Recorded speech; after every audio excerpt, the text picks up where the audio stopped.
தேவனுடைய பரிசுத்த நாமத்திற்கு துதி கனம் மகிமை உண்டாவதாக. உங்கள் அனைவரையும் மீண்டுமாக இந்த புதிய நாளிலே காண்பதற்காக கர்த்தரை ஸ்தோத்திரிக்கிறேன். நாம் இன்றைக்கு கொஞ்சம் அட்வான்ஸா போயிட்டு இருக்கிறோம் டைம்ல நினைக்கிறேன். வர வேண்டியவர்கள் வந்து கொண்டிருக்கிறார்கள்.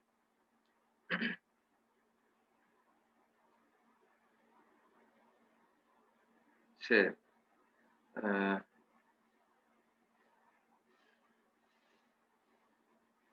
நேற்றைக்கு நம்ம படிச்சதை கொஞ்சம் ஒரு சின்ன ரிவ்யூ பண்ணிடலாம். Still we are in Daniel 7. தானியேல் 7ஆம் அதிகாரத்தை தான் நம்ம படிச்சுட்டு இருக்கிறோம். இதுல நேற்றைக்கு வந்து நம்ம எத்தனை கிங்டம்ஸ் பத்தி படிச்சோம்? எத்தனை கிங்டம்ஸ் பத்தி படிச்சு முடிச்சிட்டோம்? 3. Okay, 3 kingdoms. ஓகே, உங்களுக்கு தெரிஞ்சிருக்கிற வரையில நேற்றைக்கு நாம் இந்த 5 பிரின்சிபிள்ஸ் படிச்சோம். அதுல எத்தனை பிரின்சிபிள்ஸ் நேற்றைக்கு நம்ம பயன்படுத்தணும் ஞாபகம் இருக்குதுங்களா? 4. சரி, என்னென்னு சொல்லிட்டு தெரிஞ்சிடும், அவ்வளவுதான். என்னென்ன பிரின்சிபிள் எல்லாம் பயன்படுத்தணும் இந்த 3 கிங்டம்ஸ் படிக்கிறதுக்கு? Okay, interpreting principle. அப்புறம்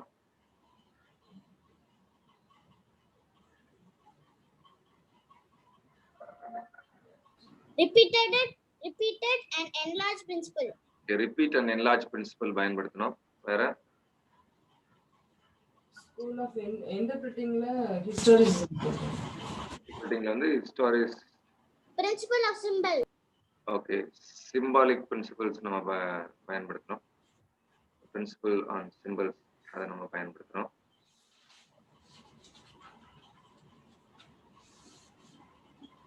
வேற என்ன சிம்பிள் வேற என்ன பிரின்சிபல் பயன்படுத்தல?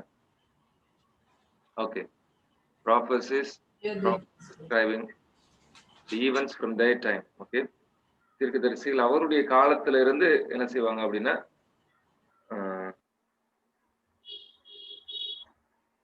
தீர்க்க தரிசனங்களை அந்த ஈவெண்ட்ஸை பதிவு பண்ணுவாங்க அப்படின்னு சொல்லி நம்ம நேற்றுக்கு என்ன படிச்சோம்.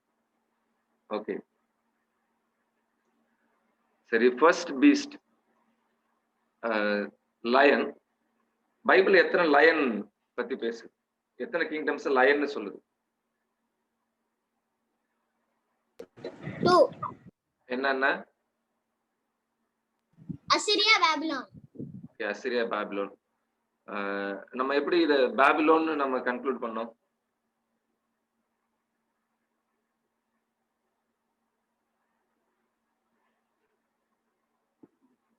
நம்ம எப்படி டிசைட் பண்ணோம் இது பாபிலோன் தான் அப்படின்னு சொல்லிட்டு? எந்த பிரின்சிபல் பயன்படுத்தணும்?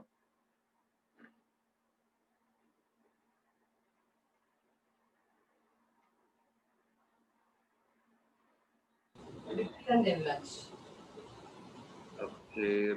and enlarge.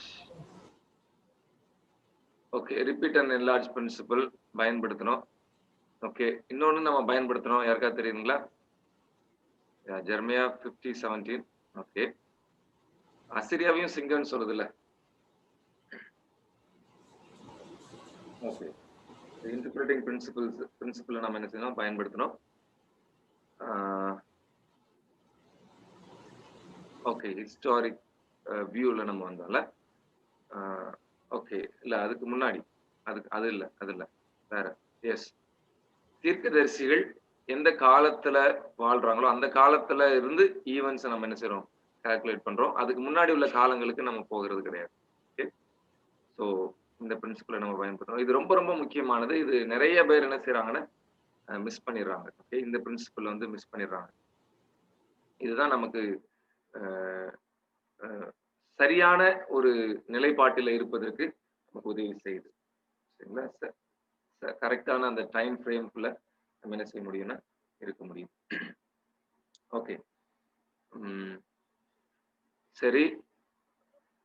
சிங்கத்தினுடைய அந்த கழுகின் சிறகுகள் எதை சுட்டி காண்பித்தது? எதற்கு அடையாளமா இருக்குது? God's guidance. காட்ஸ் கைடன்ஸ்க்கு அடையாளமா இருக்குது.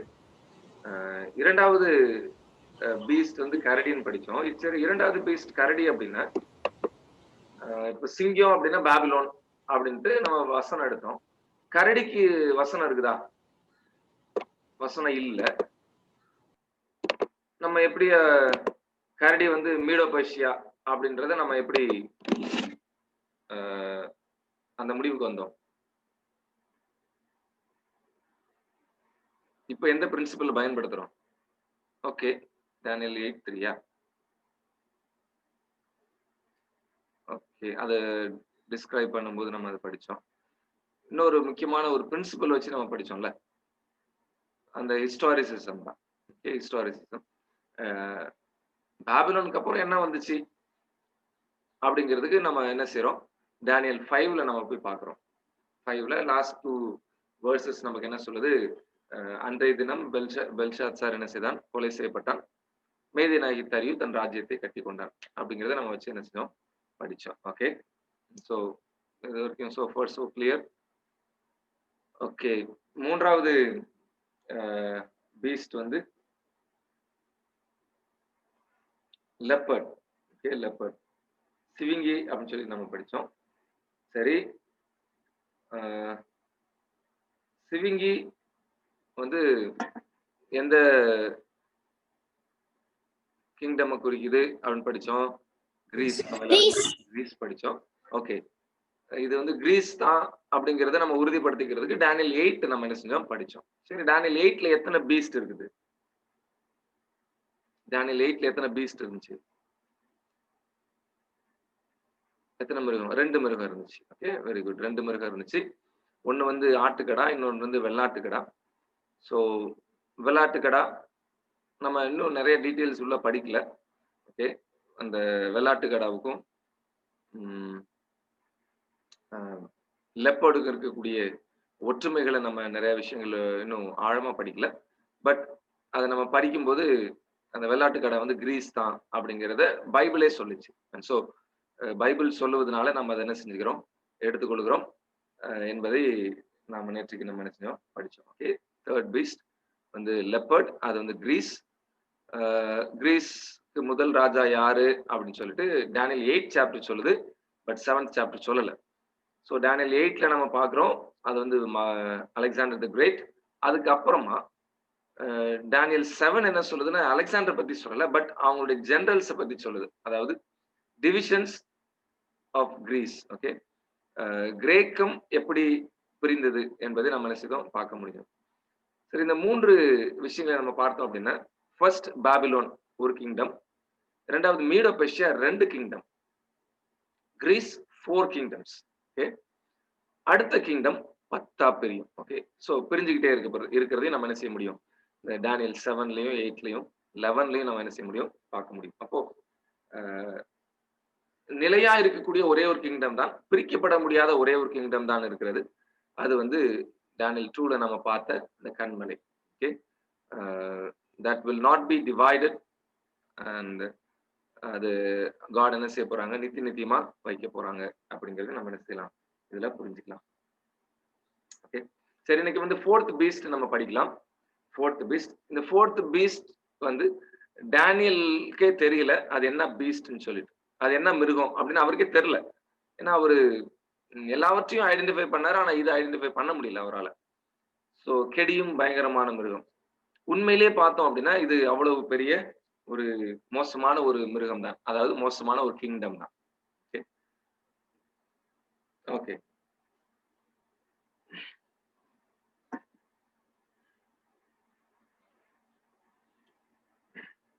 சரி. அந்த டெக்ஸ்ட் நம்ம நேற்றுக்கே வாசித்து விட்டோம். இருந்தாலும் என்ன வேர்ஸ் அது? வேர்ஸ் 7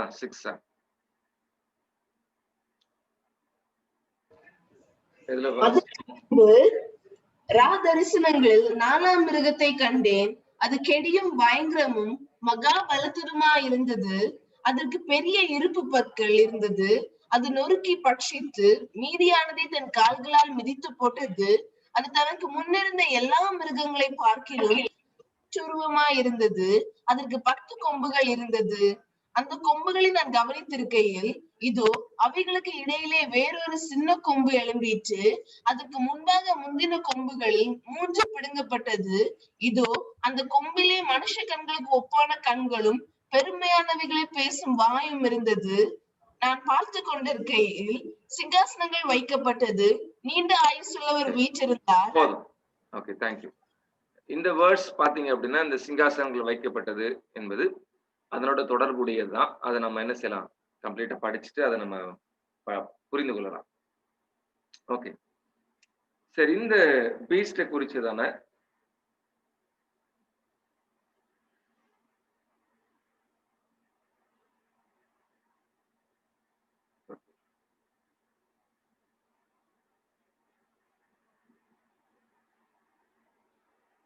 சரி இந்த பீஸ்ட குறிச்சுதானே ஒரு சில முக்கியமான அடையாளங்களை நம்ம என்ன செஞ்சோம், ஏற்கனவே நம்ம பார்த்தோம். சரிங்களா? என்னென்ன அடையாளங்கள் ஞாபகம் இருக்குதுங்களா? இது வந்து கெடியும் பயங்கரமா இருந்துச்சு, இரும்பு பற்கள் இருந்துச்சு. சரிங்களா? இரும்பு பற்கள் இருந்துச்சு. அப்புறம் பார்த்தோம் அப்படின்னா இதுக்கு 10 கொம்புகள் இருந்துச்சு. 10 கொம்புகள் இருந்துச்சு. இந்த இரும்பு 10 கொம்புகள் வர்றதுக்கு முன்னாடி இது நொறுக்கி பட்சித்து போட்டது, மீதியானதை தன் கால்களினாலே மிதித்து போட்டது. எவ்வளவு கொடூரமான காரியங்களை செய்தது அப்படிங்கிறத ஒரு சின்ன டிஸ்கிரிப்ஷன் என்ன செய்யறாங்க, கொடுக்குறாங்க. அது மட்டும் இல்லாம இதுக்கு வந்து 10 கொம்புகள் இருந்தது. அந்த கொம்புகளை கவனித்திருக்கையில் அவைகளுக்கு இடையில இருந்து ஒரு சின்ன கொம்பு ஒன்று என்ன செய்தது, முளைத்தெழும்பிற்று. ஓகே, அது எழும்பும் பொழுது அது என்னமோ பண்ணிச்சான். என்ன பண்ணுச்சு? இந்த சின்ன கொம்பு வர்றதுக்கு முன்னாடி ஒரு விஷயம் பண்ணுது. என்ன பண்ணுது?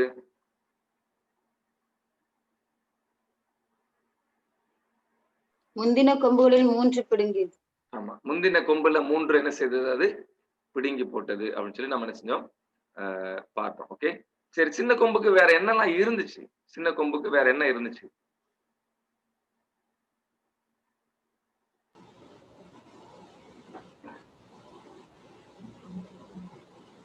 மனுஷ கண்களுக்கு ஒப்பான கண்கள்.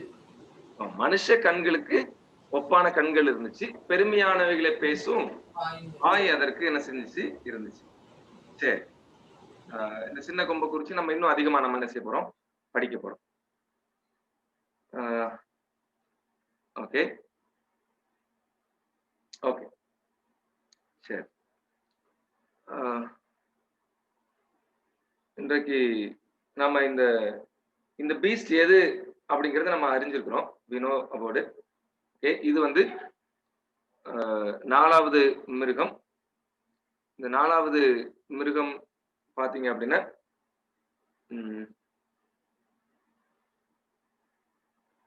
ரோம். Okay, Rome. நம்ம இது ரோம் தான் அப்படிங்கிறத இப்ப பாருங்களேன். பாபிலோன், அதுக்கப்புறம் மேடோ பெர்ஷியான்றத பைபிள் சொல்லுது. மேடோ பெர்ஷியாக்கு அப்புறம் கிரீஸ் அப்படிங்கிறதையும் பைபிள் சொல்லிருச்சு. ஆனா கிரீஸுக்கு அப்புறம் ரோம் அப்படின்னு நம்ம பைபிள் என்ன செய்ய முடியாது, வாசிக்க முடியாது. ஓகே, சோ இதுக்கு ஒரு ரீசன் இருக்குது. ஏன் காட் வந்து ரோம குறிச்சு சொல்லல அப்படிங்கிறது ஒரு ரீசன் இருக்குதுன்னு சொல்லிட்டு நான் டேனியல் 2 படிக்கும் போதே நான் சொன்ன ஞாபகம் எனக்கு இருக்கு. ஓகே, இது வந்து ரோம் தான் அப்படின்றது நம்ம பார்க்க முடியாது, பைபிள்ல பார்க்க முடியாது. பட் நம்ம ஹிஸ்டரியில போய் பார்க்கிறோம் அப்படின்னு சொன்னா 168வது ஆண்டு, கிமு 168ல இதை குறிச்சு இதனுடைய இனிஷியல் பீரியட்ஸ் குறிச்சு நம்ம என்ன செய்ய போறோம்னா டேனியல் 11ல படிக்க போறோம். இந்த ரோம குறிச்சு தானே, எப்போ அது தன்னுடைய வல்லமையை பெற்றுக்கொள்ள தொடங்கிட்டு அப்படிங்கிற சரித்திரம், அப்படியே ஒரு ரோம பற்றின சரித்திரத்தை ஆண்டவர் என்ன செய்யறாருன்னா 11th சாப்டர்ல வச்சிருக்கிறார். ஓகே, சோ இவன் இந்த ரோமுக்கு இன்னொரு பேரே ஆண்டவர் வச்சிருக்கிறார். ஓகே, 11th சாப்டர்ல இவங்க உருவாங்க. அந்த பெயருக்கு ஏற்றாறு போலவே இவங்க என்ன செய்தாங்கன்னா உருவானாங்க. அந்த ஆண்டுதான் 168, கிமு 168ல உருவாகுறாங்க. இவங்க வந்து கிரீஸ் என்ன பண்றாங்கன்னா ஓவர் த்ரோ பண்ணி இவங்க அவங்களுடைய ஆட்சியை பிடிக்கிறாங்க. அந்த வருஷம் 168. ஓகே, சோ அதுல இருந்து இவங்க பெரிய பெரிய காரியங்கள் எல்லாம் செய்யறாங்க. ஓகே, நம்பர் 1, இவங்கள மாதிரி அடிமைத்தனப்படுத்துற எந்த ராஜ்யமும் இல்லை. இவங்கள மாதிரி அடிமைத்தனம் ஸ்லேவரிய அப்ஹோல்ட் பண்ணவங்க இவங்க தான் ரொம்ப ஜாஸ்தியா இருந்துச்சு. ஸ்லேவரி எல்லாம் இருந்துச்சு, அதுக்கு முன்னாடியே இருந்துச்சு. ஓகே, பட் ரோம் தான் ரொம்ப கொடூரமான விதத்துல அடிமைத்தனத்துல என்ன செய்திருந்தாங்கன்னு அநேகரை வச்சிருந்தாங்க. ஓகே, அது மட்டும் இல்ல, இவங்க ரொம்ப கொடுங்கோல் ஆட்சி நீங்க பார்க்க முடியும். அதுக்கு இரும்பு பற்கள் இருந்தது. எதை குறிச்சு அது கவலைப்படாது. அப்படிப்பட்ட பயங்கரமான வேலைகளை இது என்ன செய்தன செய்தது. ஓகே, அதுக்கு ஏதாவது பைபிள்ல இருக்கக்கூடிய ஈவென்ட்ஸ் ஏதாவது ஞாபகம் இருக்குதுங்களா? இன்சிடென்ட்ஸ், ரோம் செய்த கொடூரமான விஷயங்கள் என்னென்ன உங்களுக்கு தெரிஞ்சதை நீங்க சொல்லுங்க பார்க்கலாம். உங்களுக்கு தெரிஞ்ச வரைக்கும் ரோம் என்னென்னலாம் கொடூரமான விஷயங்கள் செஞ்சிருக்குது?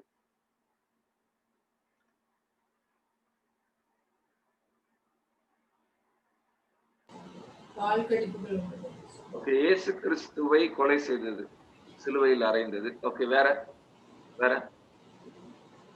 சபையை வனாந்தரத்துக்கு கொண்டு சென்றது. அதை விட்டுருங்க, அந்த பாட்டை விட்டுருங்க. ரோம், ரோம் அப்படிங்கிற அரசியல் ராஜ்யம். Yes, very good. பைபிள்ல இருக்கக்கூடியது.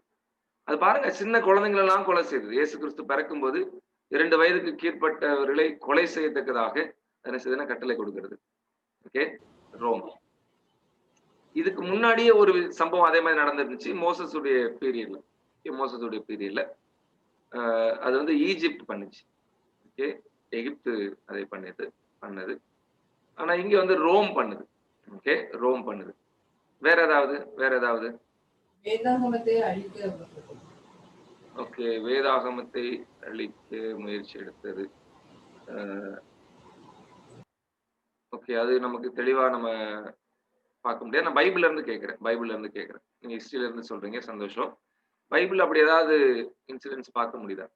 எஸ், எல்லா தேவனுடைய சீஷர்களையும் அது என்ன செய்தது? கொலை செய்தது. தேவனுடைய பின்னடியார்கள், கிறிஸ்துவனுடைய பின்னடியார்களை பயங்கரமான விதத்துல அது என்ன செய்தது? கொலை செய்தது. இவங்கதான் மீதியானவர்கள். எல்லாவற்றையும் நொறுக்கி பட்சித்து போட்டது, மீதியானவர்களை கால்களினாலே மிதித்து போட்டது.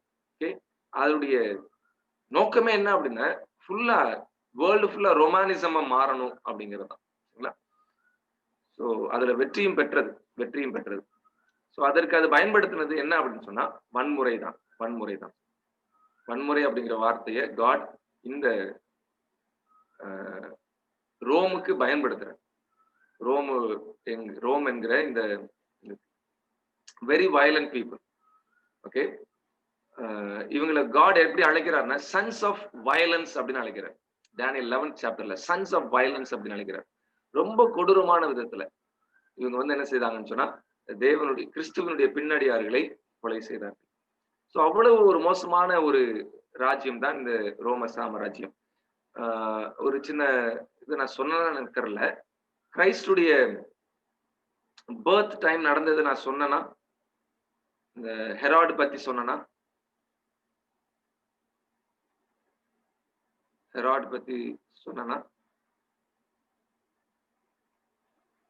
ஓகே, எனக்கு அந்த அளவுக்கு நான் படிச்சிருக்கிறேன். ஆனா இதை விட இன்டெப்தா படிச்சவங்க நிறைய பேர் இருக்கிறாங்க. ஓகே, எதுனா அந்த டைம்ல என்ன நடந்துச்சு அப்படிங்கிறதுக்கு. ஓகே, நான் படிச்சது வரைக்கும் நான் சொல்றேன். ஹெராட் வந்து பாத்தீங்க அப்படின்னா ரொம்ப ஒரு மோசமான ஒரு ராஜா. அவருக்கு எப்படி அழைக்கப்பட்டார்னா, ஹெராட் வந்து ஹெராட் த கிரேட் அப்படின்னு அழைக்கப்பட்டார். மகா ஏரோது அப்படின்னு அழைக்கப்பட்டார். இன்னொரு பேர் அவருக்கு இருந்துச்சு, கிங் ஆஃப் ஜூ அப்படின்னு ஒரு பேர் இருந்துச்சு. யூதர்களின் ராஜா யாருன்னா இந்த ஹெராட்.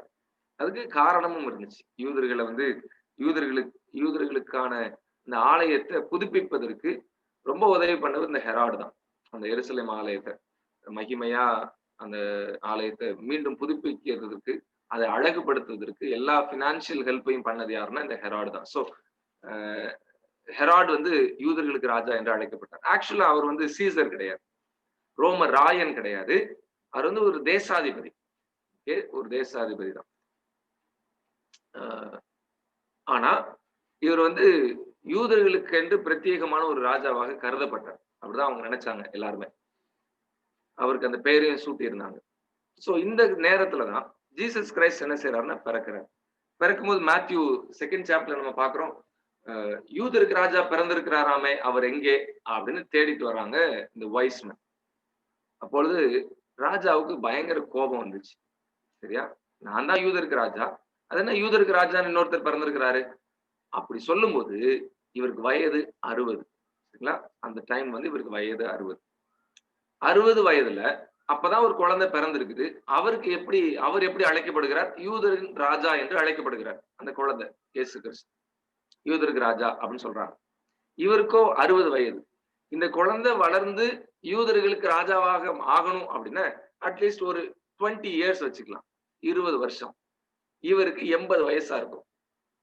அந்த குழந்தை ராஜாவா வரணும் அப்படின்னா 20 வருஷம். அப்பொழுது இவர் வந்து 80 வயசா இருப்பார். முதல்ல 80 வயசு வரைக்கும் உயிரோட இருப்பாரா அதுவும் தெரியாது. ஆனா பாருங்க, இவருக்கு கோபம் வருது. அது எப்படி நான் யூதருக்கு ராஜாவா இருக்கும்போது இன்னொருத்தர் எப்படி யூதருக்கு ராஜாவாக அழைக்கப்படலாம் என்று சொல்லி ஒரு கட்டளை போடுறாரு, எல்லாரையும் அழிக்கும்படியா, குழந்தைகள் எல்லாம் கொல்லுவதற்கு, 2 வயது உட்பட்ட குழந்தைகளை கொலை செய்வதற்கு என்ன செய்யறாங்க, முயற்சி எடுக்கிறாங்க. கட்டளையும் போடுறாரு, அதே மாதிரி கொலை செய்யப்படுகிறாங்க. இந்த பதவிக்கு இவன் வருவதற்கு நிறைய தந்திரமான செயல்களை இவன் செஞ்சிருக்கிறான். அநேகரை கொலை செய்துதான் இந்த பதவிக்கு அவன் வந்தான். இவனுக்கு யாரெல்லாம் எதிரிகளோ அவங்க எல்லாரையும் கொலை பண்ணிடுவான். அவங்க குடும்பத்தை சார்ந்தவர்களையும் சரி கொலை பண்ணிடுவான். அந்த பதவி, அந்த சீட்டுக்காக அவன் எதை வேணாலும் செய்வான். இன்னைக்கும் பாருங்க, சீட்டுக்காக எதனாலும் செய்வான். அந்த நாற்காலிக்காக இன்னைக்கும் நம்ம பார்க்க முடியும், எதனாலும் செய்வோம். எந்த நாற்காலி ஏதோ பெரிய தேசத்தினுடைய பிரதமர் நாற்காலிக்கு மட்டும் கிடையாதுங்க. சாதாரண ஒரு கம்பெனியில் இருக்கக்கூடிய ஒரு மேனேஜர் அப்படிங்கிற நாற்காலிக்காகவும் எதை வேண்டுமானாலும் செய்வாங்க. அந்த மென்டாலிட்டி இருக்குதானா? ஆமா இருக்குது. மனுஷனே அப்படிதாங்க. அவனுக்கு தேவை ஆளுகையும் அதிகாரமும், அவனுக்கு தேவை மரியாதையும். ஆனா ஒரு விஷயத்த நம்ம புரிஞ்சுக்கணும். நம்ம எப்படி அந்த சீட்ல உட்கார்ந்து இருந்தோமோ, அந்த சீட்டை விட்டு இறங்கும் போதுதான் நமக்குரிய மரியாதை, ரியல் மரியாதை அப்பதான் தெரியும். ஒருவேளை ஒரு கம்பெனில மேனேஜரா இருக்கிறோம், மரியாதை செலுத்துவாங்க மேனேஜரா இருக்கும்போது. அப்படியே நம்ம கீழே இறங்குறோம், அதாவது ரிட்டையர் ஆகிறோம்னு வச்சுக்கலாம். அப்போ என்ன மரியாதை நமக்கு கிடைக்குது, அதுதாங்க உண்மையானது. சரிங்களா? சீட்ல உட்கார்ந்து இருக்கிற வரைக்கும் அந்த சீட்டுக்கு தான் மரியாதை, நமக்கு கிடையாது. இது எல்லா இடத்துலயும் இருக்கிறது, சபைக்குள்ளேயும் இருக்கிறது. சரிங்களா? வருத்தப்பட வேண்டிய விஷயம் தான். சபைக்குள்ளேயும் இருக்கிறது. அந்த சீட்ல அப்படி என்னதாங்க இருக்குது? நானும் 7 மாசமா இந்த சீட்ல தான் உட்கார்ந்து இருக்கிறேன். இந்த ஒரு சீட் தான். இந்த சீட் வேற, பட் ஜஸ்ட் சேர். அது ஒரு பெரிய விஷயம்லாம் கிடையாது. ஆனா அந்த ஒரு நாற்காலிக்காக இன்றைக்கு மனிதர்கள் என்னென்னமோ பண்றாங்க. அது சொல்லுவதற்கெல்லாம் இல்லை. சரிங்களா? அவ்வளவு விஷயத்த பண்றாங்க.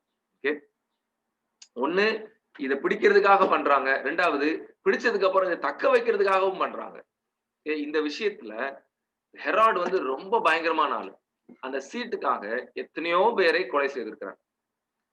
அவன் ஏன் அதை செஞ்சான் அப்படின்னா, அவன் வந்து ஒரு ரோமனே கிடையாது, அவன் வந்து ரோமன் சிட்டிசனே கிடையாது. அவன் வந்து ஒரு ஈடோமைட். இவனுடைய அப்பா வந்து ஒரு ராஜாவும் கிடையாது. ஜூலியஸ் சீசர் இருந்த நாட்களில அவர்கிட்ட இவருக்கு நல் மதிப்பு பெற்றுக்கொண்ட பிற்பாடு இந்த பதவி அவனுக்கு கிடைச்சு கவர்னரா தான் முதல்ல வர்றாரு. ஹெராட். அதுக்கப்புறமா தான் அவருக்கு 1/4 பங்கு தேசாதிபதியாக அவருக்கு கொடுக்குறாங்க. சோ அந்த இடத்துக்காக அநேக கொலைபாதகங்களை செய்திருக்கிறாங்க. அதனால இவருக்கு எதிரி ஜாஸ்தி. இவன் கிட்டத்தட்ட ஒரு 10 போர்ட்ரஸ் கட்டி வச்சிருந்தான் இவன் பாதுகாப்புக்காக. எப்போ எங்க இருக்கானு தெரியாது. ஏன் அப்படின்னா, எதிராளிகள் இவனை கொலை செய்வாங்க அப்படிங்கிற ரொம்ப தெளிவா இருந்தான். இவன் எதையுமே நம்பி சாப்பிட மாட்டான். அது சாப்பிடணும் அப்படின்னா வேற ஒருத்தன் அதுக்கு முன்பாக சாப்பிட்டு. ஏன்னா இவனுக்கு எதிரிகள் ஜாஸ்தி, எப்படியாவது நம்மளை கொன்றுவாங்கன்னு அவனுக்கு நல்லா தெரியும். சோ ரொம்ப இன்செக்யூர்டா ஃபீல் பண்ண ஒரு ராஜான இந்த ஹெராட் தான். சோ அந்த மாதிரி ஒரு ராஜா ஈடோமைட் வேற யாரும் கிடையாது, நம்ம ஜேக்கபுடைய பிரதர் ஈசா, ஏசாவினுடைய வம்சம் தான் ஈடோமைட்ஸ், ஏதோமியர்கள். அந்த வம்சம் தான் யாருன்னா இந்த ஹெராட். ஜீசஸ் பிறந்திருக்கிறார். ஜீசஸ் யாருடைய சந்ததி?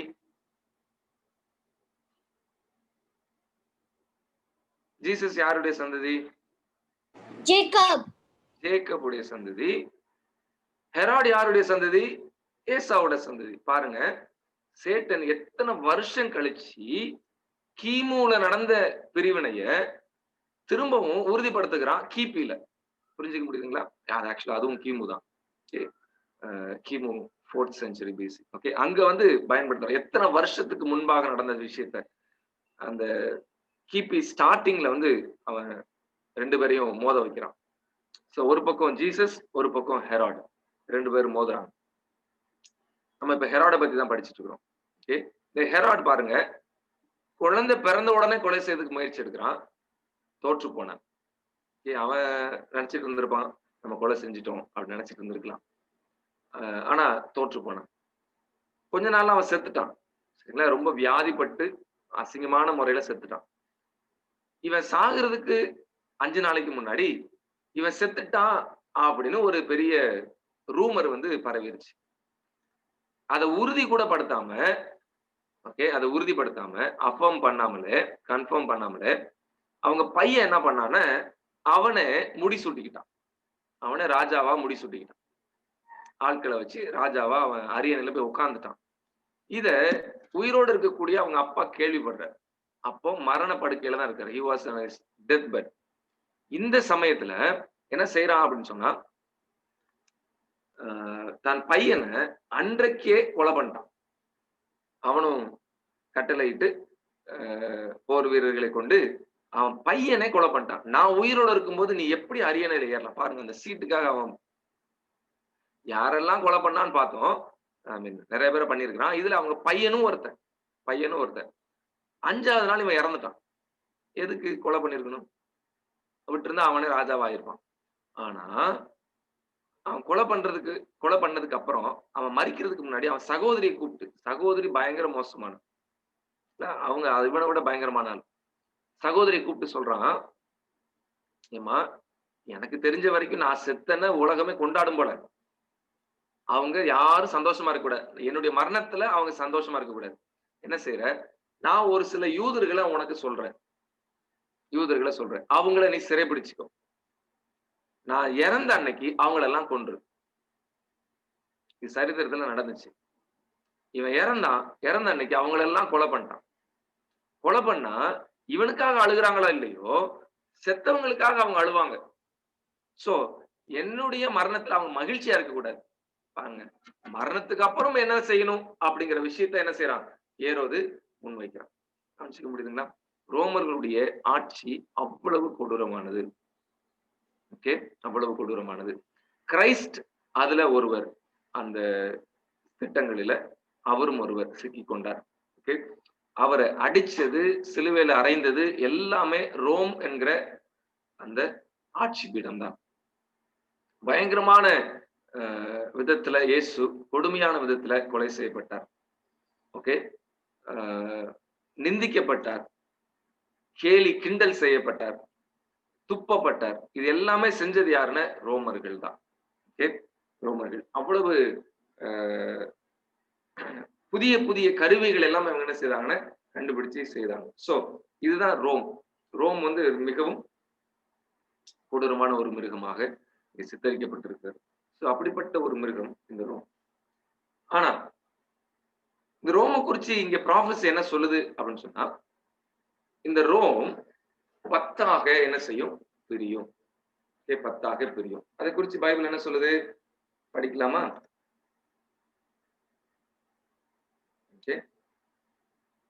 இது வந்து 168ஆம் ஆண்டுல இருந்து 476 கிபி 476 வரையிலும் இதனுடைய ஆட்சி காலம்.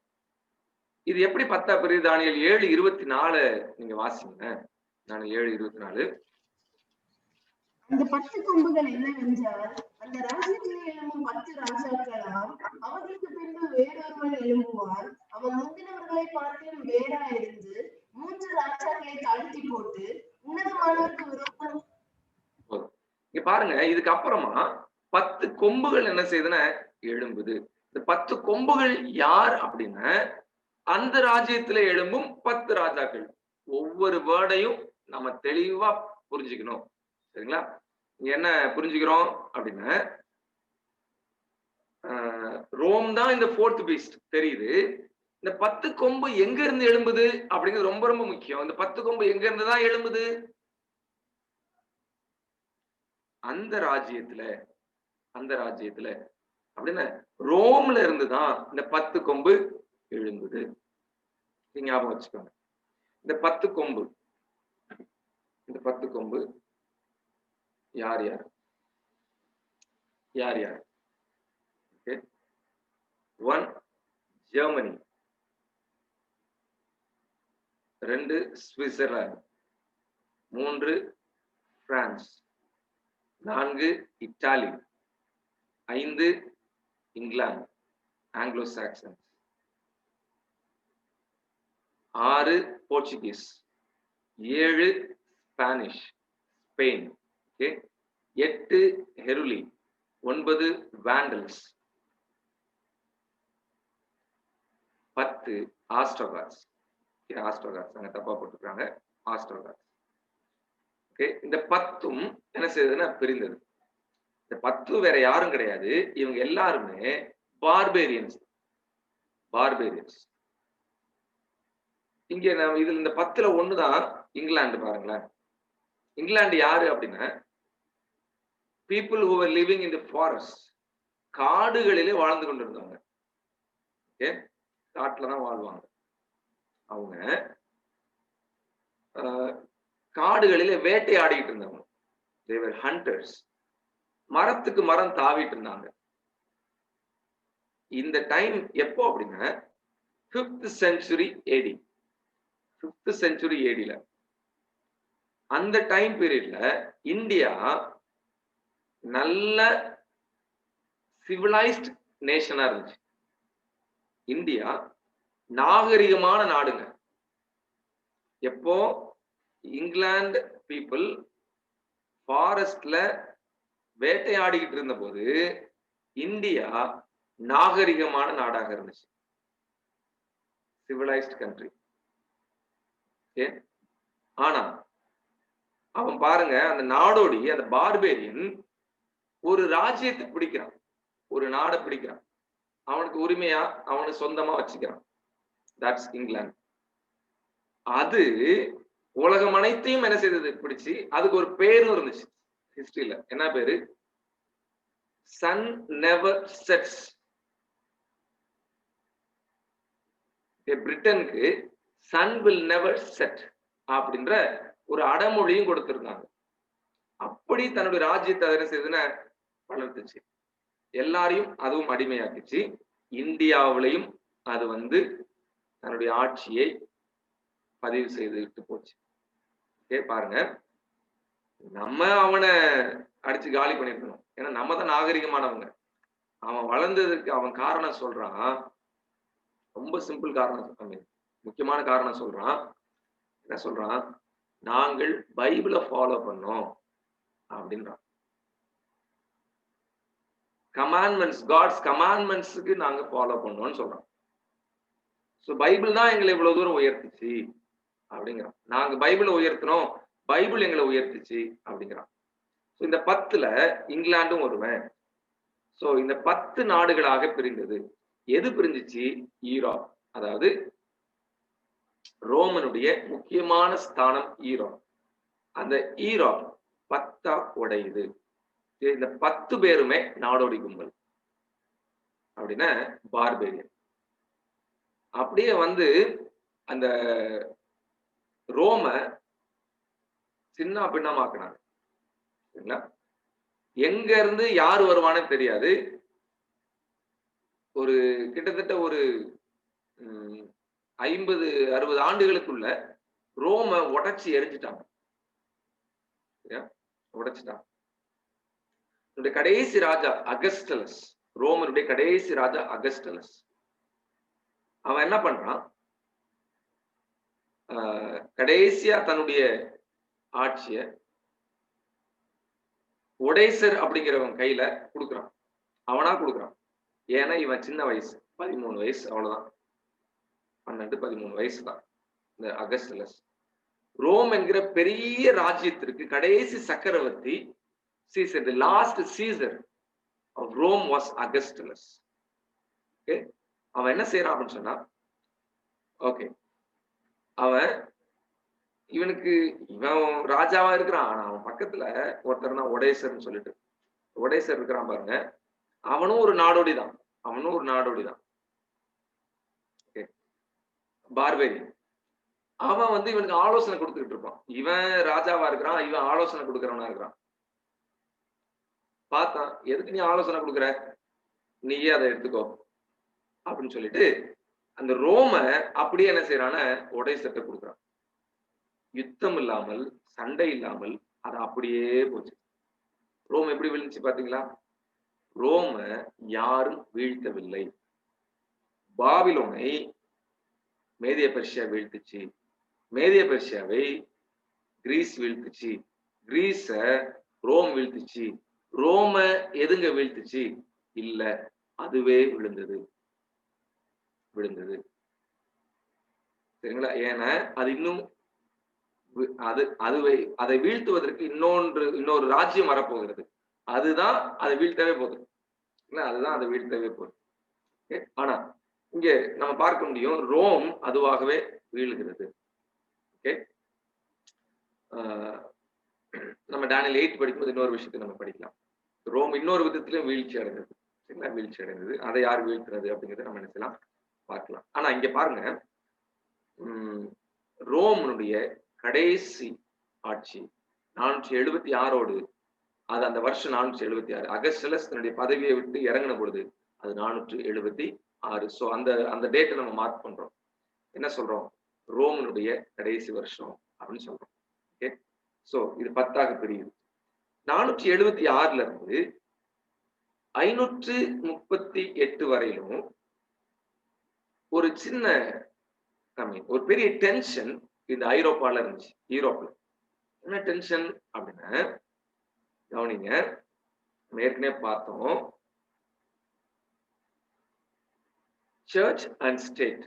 எங்க டேனியல் 2ல சர்ச் ஸ்டேட். சர்ச் அப்படிங்கிறது களிமண், ஸ்டேட் அப்படிங்கிறது அந்த இரும்பும் களிமண்ணும் கலந்திருக்க கண்டோம். சரிங்களா? அந்த விஷயம் இது கடைசி வரைக்கும் அப்படிதான் இருக்க போகுது. இந்த 10ல எல்லாருமே இந்த ரோமன் ஆட்சியை வெறுத்தாங்க. யாருக்குமே அந்த ரோமனுடைய ஆட்சி பிடிக்கல. பட் இதை ஒன்று சேர்க்கிறதுக்காக ஒருவன் முயற்சி எடுத்தான். அதை நம்ம படிக்கலாம். டேனியல் 11ல அது யாரு என்ன அப்படிங்கறத தெளிவா நம்ம நினைச்சிடலாம், படிச்சிடலாம். அதை ஒன்று சேர்ப்பதற்கு ஒருவன் முயற்சி எடுக்கிறான். நிறைய முயற்சி எடுக்கிறான். எப்படி அப்படின்னா, இவன் வந்து, ஏன்னா அதுக்கு இடையில வந்து ரோமன் கத்தாலிசம் வந்துருச்சு, கேத்தலிக் அப்படிங்கிற ஒரு விஷயம் வந்துருச்சு, பிரீஸ்ட்ஹுட் அப்படிங்கிற ஒரு விஷயம் வந்துருச்சு, பிரீஸ்ட் உருவாக தொடங்கிட்டாங்க. அங்க வந்து நிறைய பேர் நன்ஸ் அண்ட் மாங்ஸ் எல்லாம் உருவாக தொடங்கிட்டாங்க. இந்த காலகட்டத்துல என்ன செய்ய பாக்குறான் அப்படின்னு சொன்ன ஒருத்தன், இந்த 10ஐயும் ஒண்ணு சேர்த்து திரும்பவும் ரோம் கையில கொடுக்கணும்னு நினைக்கிறான். ஆனா அந்த ரோம் கையில எப்படி கொடுக்க நினைக்கிறான் அப்படின்னா, ஆன்மீக ரோம் ஆக உருவாக்கி, அதாவது சர்ச் ரோமா உருவாக்கி, சர்ச் கையில ராஜாக்களை கொடுக்கறதுக்கு முயற்சி எடுக்கிறான். சர்ச்சுடைய கையில, சர்ச்சுடைய கண்ட்ரோல்ல ராஜாக்கள் எல்லாம் வரணும் அப்படின்னு ஒரு முயற்சி எடுக்கிறான். அந்த முயற்சி ஓரளவு என்ன செய்தது? வெற்றி பெற்றது. ஓரளவு வெற்றி பெற்றது. அந்த வருஷம் வந்து 508, கிபி 508, AD 508. இந்த விஷயத்தை மார்க் பண்ணிப்போம். 508. ஓகே, அது ஒரு ப்ராபசி. டேனியல்லே இருக்கக்கூடிய ப்ராபசி, அதை நம்ம படிக்கணும். டேனியல் 12ல இருக்கு. ஓகே, ஸோ 508ல என்ன செய்தாங்கன்னு சொன்னா, இந்த விஷயத்தை அவங்க வெளியில கொண்டு வந்தாங்க. அவங்களால செய்ய முடிஞ்சிச்சு, சாதிச்சாங்க. ஸோ 476ல இருந்து 538 வரலாம். 538ல ஒரு விஷயம் நடக்குதுங்க. இந்த விஷயம் தான் என்ன அப்படின்னா, சின்ன கொம்பு ஒன்று முளைக்கிறது. இவன் வேறாயிருந்து, நம்ம இப்ப படிச்சோம்ல, ஓகே, அந்த 10 கொம்புகள்ல என்னவென்றால், ராஜ்யத்திலிருந்து 10 ராஜாக்கலாம். ஓகே, அதுக்கப்புறமா ஒரு சிறியதான ஒரு கொம்பு முளைத்தலும் அவன் மற்றவர்களை காட்டிலும் வேறாயிருந்து he was a different man. அவன் வேறாக இருப்பான், டிஃப்ரெண்டா இருக்கான். ஏற்கனவே இந்த 4 மிருகத்துல ரோமே டிஃப்ரெண்ட். அந்த ரோம்ல இந்த சின்ன கொம்பு டிஃப்ரெண்ட். சரிங்களா? இது வித்தியாசமா இருக்குது. இது என்ன வித்தியாசம்? இது அரசியல் ராஜ்யம், இந்த சின்ன கொம்பு ஆன்மீக வல்லமை. Okay, this is a political power. The little horn is a religious power. Okay, இது வேறா இருந்து. So இவன் எழும்புகிறான். இவன் எழும்பும்போது இவன் என்ன செய்யறான்னு சொன்னா, அந்த 10ல 3 பேரை அழித்து போடுகிறான். ஏன் அழிக்கிறான் அப்படின்னா, இவனுடைய தத்துவங்கள், இந்த சின்ன கொம்பினுடைய தத்துவங்கள், இவனுடைய கொள்கைகள், இதெல்லாம் இந்த 3 பேரும் ஏற்றுக்கொள்ளல. அதனால 3 பேரையும் அழிக்கிறான். யார் யார் அப்படின்னா, ஹெர்லி, வாண்டல்ஸ், ஆஸ்ட்ரோகாட்ஸ். இந்த 3 பேரையும் அழிச்சுட்ட மேப்லே இல்லாம பண்ணிட்டான். அந்த நாடோடி கும்பல், அந்த பார்பேரியன் ட்ரூப்பை கம்ப்ளீட்டா காலி பண்ணிட்டான் இந்த சின்ன கொம்பு. எலும்பு முழு. இந்த சின்ன கொம்பு யாரு, சின்ன கொம்பு யாரு என்பதுதான் நம்ம என்ன செய்ய போறோம், படிக்க போறோம். ஒரு சில ஐடென்டிபிகேஷன் மார்க்ஸ் நம்ம பார்க்கலாம்.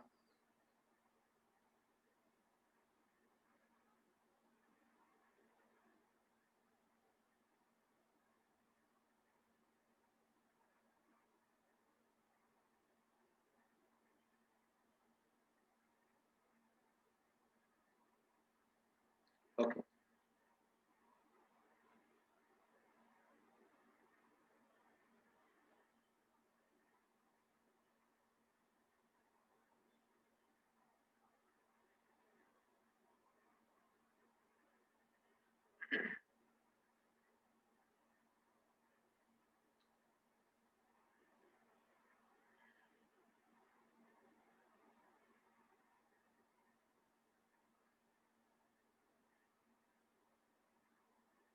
சரி. இது வரைக்கும் ஏதாவது உங்களுக்கு டவுட் இருந்துச்சுன்னா நீங்க கேட்கலாம். ஓகே, நம்ம ஹிஸ்டாரிக்கல் பார்ட் நம்ம பார்த்துருக்கோம். ஹிஸ்டாரிக்கல் பார்ட் நம்ம படிச்சிருக்கோம். ஓகே, சரி, இப்போ நம்ம படிக்கலாம்.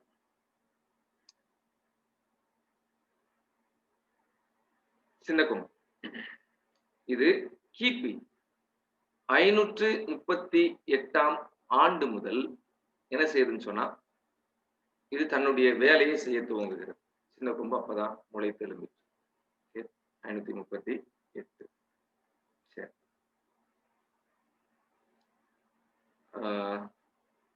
கிறிஸ்தவ சரித்திரம், கிறிஸ்டியன் ஹிஸ்டரி, பேஜ் 42 and 43. ரோம சாம்ராஜ்யத்தின் அழிவுகளில் இருந்து அரசுகளின் புதிய ஒழுங்குமுறை ஒன்று காலப்போக்கிலே எழும்பியது. அதனுடைய முக்கிய நோக்கம் போப் ஆதிக்கமாக இருந்தது. ரோம், அரசியல் ரோமினுடைய அழிவுகளில் இருந்துதான் புதிய ஒழுங்குமுறை ஒன்று உருவாயிருக்கு. நியூ ஆர்டர் வந்து எழும்புது. சரிங்களா? அதோட நோக்கம் என்ன அப்படின்னா, போப் ஆதிக்கம். இந்த உலகத்தையே ரோமன் கத்தாலிசமா என்ன செய்யணும், மாற்ற வேண்டும் என்பதுதான். கேத்தலிக் அப்படின்னு என்ன அர்த்தம், யூனிவர்சல் அப்படின்னு அர்த்தம். கேத்தலிக் அப்படின்னா யூனிவர்சல். சோ இவங்க ஹோல் வேர்ல்டையுமே கேத்தலிக்ஸ் என்ன செய்யறாங்க, மாற்ற வேண்டும் என்று விரும்புகிறாங்க. So they are not actually Christians, but they are Romans. அவங்க கிறிஸ்தவங்க கிடையாது, ரோமர்கள். ரொமானிசம் தான் அவங்களுடைய கொள்கையே. ஓகே, சோ இதுதான் அவங்களுடைய நோக்கமாக இருந்துச்சு. இந்த சின்ன கொம்பு யார் அப்படிங்கறத நம்ம கண்டுபிடிக்கிறதுக்கு சில அடையாளங்கள் இருக்கிறது. இல்ல, ஐடென்டிபிகேஷன் மார்க்ஸ். இது ரொம்ப ரொம்ப முக்கியம். ஐடென்டிபிகேஷன் மார்க்ஸ் ஏன் முக்கியங்கிறத நீங்க தான் சொல்ல போறீங்க. ஓகே, எல்லா ஐடென்டிபிகேஷன் மார்க்ஸ் நம்ம படிக்க போறோம். படிச்சுட்டு இது ஏன் முக்கியம் அப்படின்னு நீங்க சொல்ல போறீங்க. சரிங்களா? ரெடி ஆயிட்டீங்களா? ஓகே, நம்பர் 1, இந்த சின்ன கொம்பு 4ஆம் மிருகத்திடம் இருந்துதான் தோன்ற வேண்டும். இது 4வது மிருகத்திடம் இருந்து தோன்ற வேண்டும். நம்பர் 2, இது 10 கொம்புகளுக்கு இடையிலே இருந்து தோன்ற வேண்டும். Will rise among or from the 10 horns. Okay, 10 கொம்புகளுக்கு இடையில இருந்து தோன்ற வேண்டும். மூன்றாவது 10 கொம்பு தோன்றினதுக்கு அப்புறம் தோன்றணும். It will rise after the 10 horns. Okay, இது எழும்பும் போது 3 கொம்புகளை என்ன செய்யணும்? பிடுங்கி போடணும். Will uproot the 3 horns from the 10. Okay, number 5. இது மற்ற கொம்புகளை காட்டிலும் வித்தியாசமாக இருக்கும். இது வேற்றுருவமாய் இருந்தது, வேறாய் இருந்தது. நம்பர் 6. இது ரிலிஜியோ பொலிட்டிக்கல் பவர். இது ஒரு அரசியல் ஆன்மீக வல்லமையை கொண்டிருந்தது. நம்ம அதை எப்படி பார்க்கிறோம்? பார்க்கலாமா? இது அப்படிப்பட்ட வல்லமை கொண்டிருந்துச்சா? கொண்டிருக்கும் பைபிள் சொல்லுதா? பார்க்கலாமா? தானியேல் 7ஆம் அதிகாரத்துக்கு வாங்க. 7ஆம் அதிகாரத்துக்கு வாங்க. 7ல 25 வாசிங்களேன். தானியேல் 7:25. உன்னதமானவருக்கு விரோதமான வார்த்தைகளை பேசி உன்னதமானவருடைய பரிசுத்தவான்களை ஒடுக்கி காலங்களையும் பிரமாணங்களையும் மாற்ற நினைப்பான். அவர்கள் ஒரு காலமும் புரிஞ்சுக்க முடியுதுங்களா? உன்னதமான விரோதமான வார்த்தைகளை பேசி உன்னதமானவருடைய பரிசுத்தவான்களை ஒடுக்கி காலங்களையும் பிரமாணங்களையும் மாற்ற நினைப்பான். என்ன இங்க பாக்குறோம் அப்படின்னா, இவன் பாருங்க எதுல கை வைக்கிறான் அப்படின்னா, ரிலிஜியன்ல கை வைக்கிறான். ரிலிஜியன்ல கை வைக்கிறான். உன்னதமானவருக்கு விரோதமா பேசுகிறான். பாருங்க, is not only a political power, he has dual power. 2 வல்லமை கொண்டிருக்கிறான். ஒன்று அரசியல் வல்லமை, இரண்டாவது ஆன்மீக வல்லமை. 7வது, முதலில் அது சிறியதாக இருந்து பின்பு அது பருமனாக மாறிற்று. முதல்ல அது எப்படி இருந்துச்சா? சின்னதாதான் வருது. ஆனா போக போக அது என்ன செய்தது? பெருசா பருமனாக அது என்ன செய்தது? ஆயிற்று. அது பைபிள்ல சொல்லியிருக்கிறாரா? பைபிள்ல சொல்லியிருக்கிறாரா? வாசிக்கலாமா? 20வது வசனத்தை வாசிங்க. முதல்ல அப்படியே அதுக்கு பேர் வந்து சின்ன கொம்பு. ஆனா சின்ன கொம்பான்னு பார்த்தா கிடையாது. வாசிங்க 20வது வசனம். அதன் தலைமையில் உள்ள 10 கொம்புகளை குறித்தும் தனக்கு முன்பாக 3 கொம்புகள் விழுந்து போக எழும்பினதுமாய் கண்களையும் பெருமையானவைகளை பேசும் வாயை உடையதுமாய் மற்றவைகளை பார்க்கிலும் பருமனாக தோன்றினதுமாய் இருந்த அந்த வேறே கொம்பை குறித்தும் அவற்றின் பொருளை அறிய மனதா இருந்தேன். ஓகே, இது பாருங்க, இது எப்படி இருந்துச்சா? முதல்ல மற்றவர்களை பார்க்கிலும் பருமனாக தோன்றினதுமா இருந்த, முதல்ல நம்ம பார்த்தா சின்ன கொம்பு அப்படின்னு பார்த்தோம். 20வது வசனம் சொல்லுது மற்றது காட்டிலும் இது பருமனாக இருந்துச்சு. ஓகே, இது எல்லா மற்ற 10 கொம்புகளை விட இது ரொம்ப பெருசா மாற துவங்கிட்டு. ஓகே, 8வது இது உன்னதமானவருக்கு விரோதமான வார்த்தைகளை பேசும். உன்னதமானவருக்கு விரோதமான வார்த்தைகளை பேசும். ஓகே, இங்க ஒரு சின்ன சேஞ்ச் பண்ணிக்கோங்களேன். நான் 2 நோட்ஸ் வச்சுட்டு இருக்கிறேன். என்னுடைய பவர் பாயிண்ட்ல வேற நோட்ஸ் இருக்குது. அது வந்து அப்டேட் பண்ணாதது, பட் அப்டேட் பண்ணதை நான் வச்சிருக்கிறேன். ஓகே, இந்த 5, 6 ஒரு பாயிண்டா வச்சுக்கோங்க. மற்ற கொம்புகளை காட்டிலும் வித்தியாசமாக இருக்கும் அப்படின்னு நம்ம படிச்சோம்ல. எப்படி வித்தியாசம்? இது அரசியல் ஆன்மீக வல்லமை கொண்டதாக இருந்துச்சு. இது ரெண்டுமே ஒரே பாயிண்டா வச்சுக்கோங்க. ஸோ 5th பாயிண்டா 6th பாயிண்டா வச்சுக்கோங்க. 6th point 7th point 6th பாயிண்டா வச்சுக்கோங்க. ஸோ இப்போ நம்ம படிக்க போறது 7th பாயிண்ட். 7th பாயிண்ட் என்னன்னாக்க, உன்னதமானவருக்கு விரோதமாக அது பேசும். உன்னதமானவருக்கு விரோதமாக அது என்ன செய்யும்? பேசும். 8வது ஐடென்டிபிகேஷன் மார்க். உன்னதமானவருடைய பரிசுத்தவான்களை அதை என்ன செய்யும்? ஒடுக்கும். உன்னதமானவருடைய பரிசுத்தவான்களை ஒடுக்கும். persecute the people of God, saints of God. பரிசுத்தவான்களை அதை என்ன செய்கிறதுனா persecute பண்ணுது. நம்பர் 9 இது காலங்களையும் பிரமாணங்களையும் மாற்றும். நம்பர் 9, காலங்களையும் பிரமாணங்களையும் மாற்றும். பத்தாவது, at least we have 10 identifying marks of the little horn. பத்தாவது, இது எவ்வளவு காலம் ஆட்சி செய்யும் அப்படின்னா times and half a time. காலங்கள் அரை காலம் செல்லும் வரைக்கும் இது என்ன செய்யணும், இந்த காரியங்கள் எல்லாம் செய்யும். உன்னதமானதுக்கு விரோதமா பேசும், பரிசுத்தவான்களை ஒடுக்கும், காலங்களை பிரமாணங்களை மாற்றும். இதுக்கு ஒரு டைம் பீரியட் காட் சிலரான குறிச்சிருக்கிறாங்க. So we have a time prophecy in this. சரி, இப்போ இதெல்லாம் ஐடென்டிஃபிகேஷன் மார்க்ஸ் நம்ம சொல்லிட்டோம். இப்போ நீங்க தான் சொல்ல போறீங்க. நமக்கு ஏற்கனவே பதில் தெரியும் அப்படிங்கிறத வச்சு சொல்லாதீங்க. நம்ம ஏற்கனவே படிச்சிருக்கிற பிரின்சிபலை வச்சு சொல்லுங்க. இது எந்த பவர்? இது தெரியும் உங்களுக்கு, இது இந்த பவர் தான் உங்களுக்கு தெரியும். பட் நீங்க பிரின்சிபல் வச்சு சொல்லணும். யார்கிட்ட எப்படி நிரூபிப்பீங்க இது இந்த பவர் தான் அப்படின்றத? எப்படி நிரூபிப்பீங்க? என்ன பிரின்சிபல்ல பயன்படுத்தி நிரூபிப்பீங்க?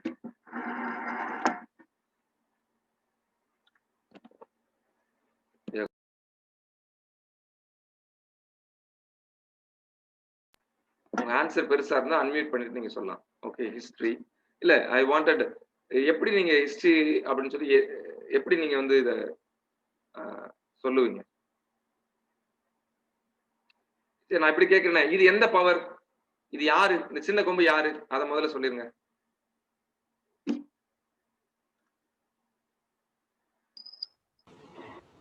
ஆன்மீக ரோம். சரி, ஆன்மீக ரோம். ஓகே, வேற என்ன வார்த்தை அதுக்கு போடலாம்? போப். ஓகே, இப்படி போடலாம். போட்ட கரெக்டா இருக்கமான்னு பாருங்க. பேப்பசி. It's about. Okay okay, பேப்பசி. அது கொஞ்சம் நல்ல வார்த்தை தான். பேப்பசி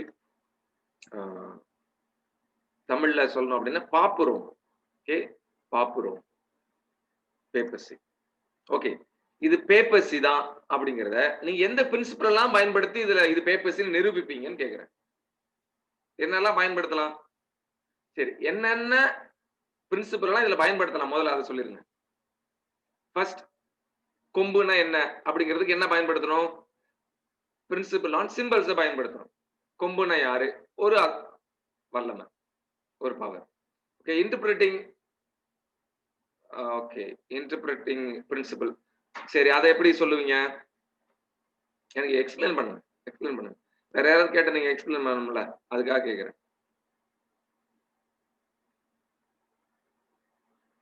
இதுல எப்படி இன்டர்பிரேட்டிங் பிரின்சிபலை கொண்டு வருவீங்கன்னு கேட்கிறேன்.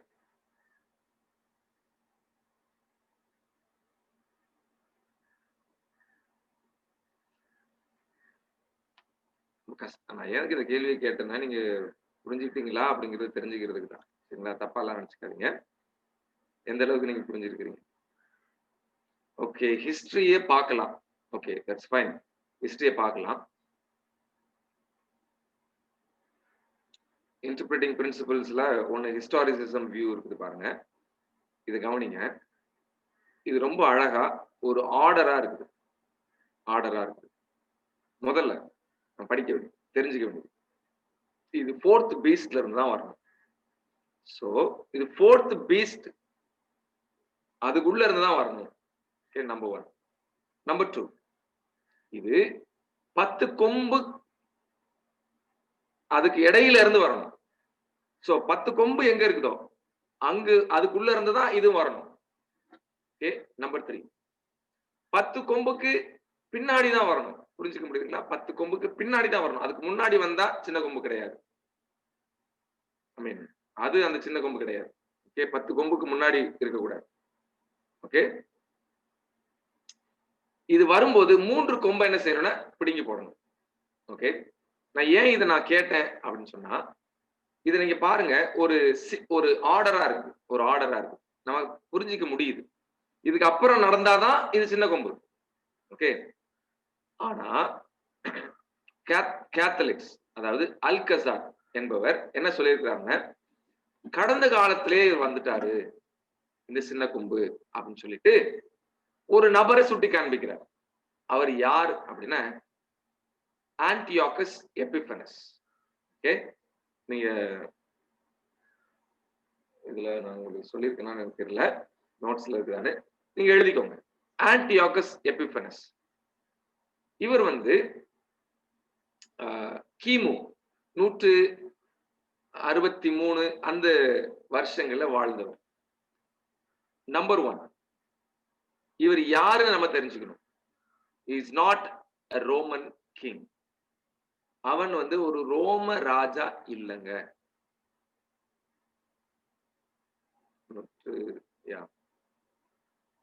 அது யாருங்கிறத நம்ம டேனியல் 11 படிக்கும்போது படிக்கணும். நம்பர் 1. ஆனா இது ரோம்ல இருந்து தான் வரணும். ஓகே, நம்பர் 2, 10 இது உடைஞ்சதுக்கு அப்புறம் தான் வரணும். ஆனா இது இந்த ஆன்டியோகஸ் எபிஃபனஸ் அப்போ வரல, அதுக்கு முன்னாடியே வந்துட்டாரு. பிசிலேயே அவர் வந்துட்டார். சோ இந்த பிரின்சிபல் படி பார்த்தா ஆன்டியோகஸ் எபிஃபனஸ் கிடையாது. ஆனா சில விஷயங்கள் ஆன்டியோகஸ் எபிஃபனஸோட இது தொடர்பு, ஐ மீன் ஒரு ஒப்புமையை பார்க்கும் பொழுது ஒரு சில ஒற்றுமைகள் இருக்கிறத நம்ம என்ன செய்ய முடியும், பார்க்க முடியும். என்ன ஒற்றுமை அப்படின்னா, இந்த ஆன்டியோகஸ் எபிஃபனஸினுடைய ஆட்சி காலம் 3.5 ஆண்டுகள், அதாவது கொடூரமான ஆட்சி காலம் 3.5 ஆண்டுகள். அது மட்டும் இல்லாம இவன் என்ன செய்யறான் அப்படின்னு சொன்னா, ஜெருசலேம்ல போய் தேவனுடைய ஆலயத்துல அந்த ஆல்டர்ல பன்றியை பலியிடுகிறான். அங்க இருக்கக்கூடிய யூத ஆசாரியர்களை கொலை செய்கிறான். சோ உன்னதமானுக்கு விரோதமாக பேசுகிறான், உன்னதமான பரிசுத்தவான்களை ஒடுக்குகிறான். சோ இதெல்லாம் சில விஷயங்கள் ஆன்டியோகஸ் எபிஃபனஸோட பொருந்தது. ஆனா டைம் ஃப்ரேம் பார்க்கும்போது அதுக்குள்ள இது வரல. சோ நம்ம கண்ணை மூடிட்டு என்ன செஞ்சிடலாம், ஆன்டியோகஸ் எபிஃபனஸ் இல்லைன்னு சொல்லிடலாம். இன்னைக்கு ப்ராட்டஸ்டன்ஸ் கூட சிலர் என்ன செய்யறாங்கன்னா ஆன்டியோகஸ் எபிஃபனஸ் தான் அப்படின்னு சொல்றாங்க. பரிதாபமான ஒரு நிலைமை. சரியா, அவன் வந்துட்டான். இன்னொன்னு சொல்றாங்க, அவன் வந்துட்டான், அது ஒரு வியூ. திரும்ப அதே மாதிரி இன்னொருத்தன் வரப்போறான். ரெண்டையுமே ப்ராட்டஸ்டன்ஸ் வச்சிருக்காங்க. அது கொடுமையிலும் கொடுமை. இதுல ஒன்று தானே இருக்கணும், ரெண்டையும் வச்சிருக்கிறாங்க. சரிங்களா? ஓகே, பட் இங்க அது ஆன்டியோகஸ் எபிஃபனஸ்க்கு பொருந்தவே பொருந்தாது.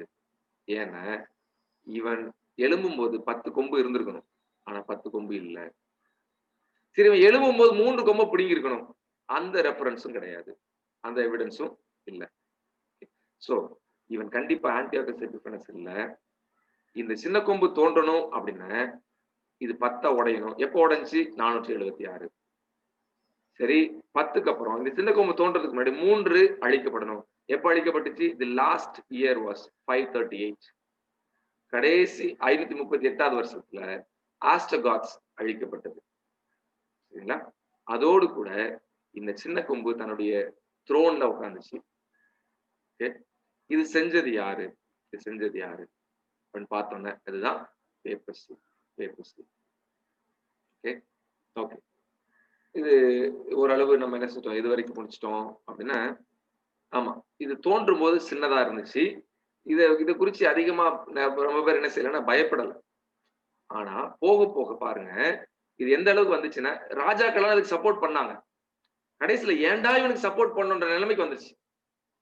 ஏன் அப்படின்னா, இவன் ராஜாக்களுக்கு மேல உட்காந்துட்டான், ராஜாக்களையே இவன் முட்டி போட வச்சுட்டான்.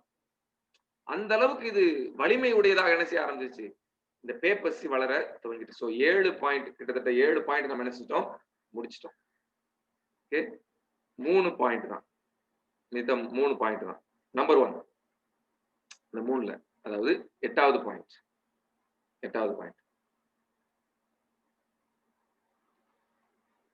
மன்னிக்கணும், 7வது பாயிண்ட், உன்னதமான விரோதமான வார்த்தைகளை பேசிட்டு. நான் இப்ப சொன்னது எல்லாமே நோட்ஸ்ல இருக்குது. ஓகே, போடு. ஆன்டியோகஸ் எபிஃபனஸ் பத்தி கிடையாது, பட் மற்ற விஷயங்கள்லாம் நோட்ஸ்ல நான் போட்டுக்கிறேன். நீங்க அதை ரெஃபர் பண்ணிக்கலாம். ஐம் சாரி, நான் இன்னைக்கு நோட்ஸ் அனுப்புறதுக்கு நான் நினைச்சிருக்கு. ஓகே, கவனிங்க. உன்னதமானதுக்கு விரோதமான வார்த்தைகளை பேசுச்சு. இது எப்படி உன்னதமானதுக்கு விரோதமான வார்த்தைகளை பேசுச்சு நம்ம பார்க்கிறோம். போப்பரசர் ஒரு சில விஷயங்களை இங்க கையாளுறார். என்னென்ன? போப் வந்து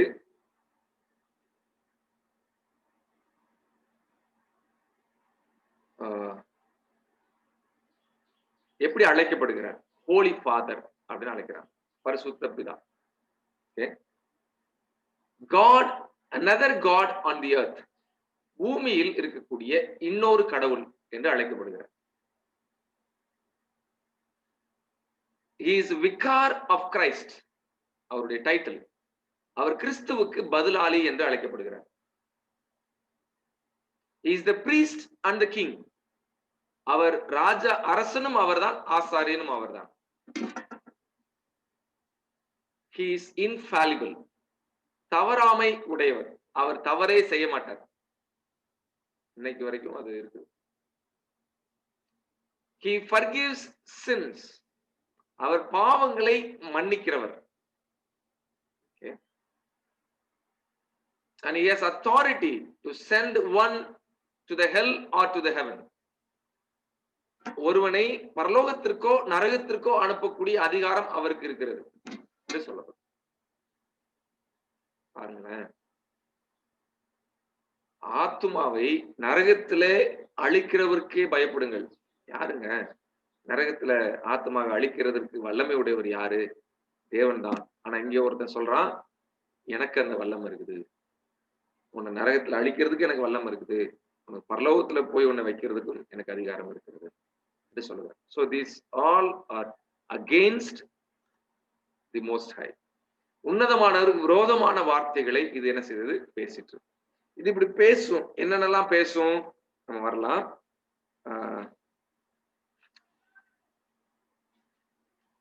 நியூ டெஸ்டமென்ட்க்கு வாங்க. Book of epistle to Thessalonians, தெசலோனிக்கேயர் புத்தகத்துக்கு வாங்க. தெசலோனிக்கேயர்